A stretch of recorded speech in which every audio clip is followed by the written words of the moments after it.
आज आपण आलो होतो गोव्यामध्ये, जे की आपल्यास थोडं काम होतं. आपण घेतली होती बाईक रेंटल. माझ्या सोबतीला होते अभय सर, जे की आम्हाला थोडं काम होतं त्यासाठी गोव्यामध्ये आलो होतो.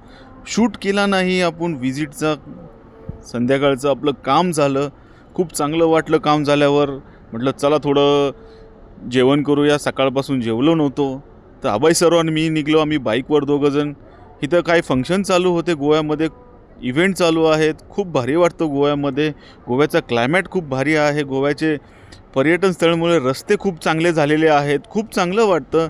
जाता जाता असं रस्त्यावरून खूप असे मोठाले मॉल झालेले आहेत. आत्ता तुम्ही बघू शकता गोव्यामध्ये वेगवेगळे प्रकारचे इव्हेंट चालू असतात.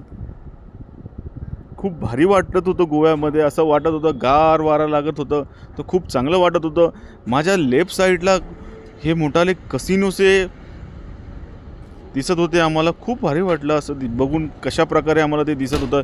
हे आहे कसिनो, बिग बडी म्हणून मोठा कसिनो आहे गोव्यामध्ये, जिथे की ते समुद्रामध्ये आहे. खूप असं भारी वाटत होतं. त्याच्या किनारी शेजारून आम्हाला बाईक चालवायला बी खूप मस्त मजा येत होती.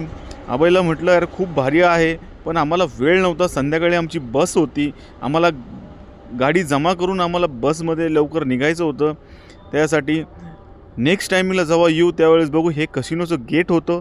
इथून हे ब्ल्यू कलरची बिल्डिंग खूप मूवीमध्ये बघितली आहे.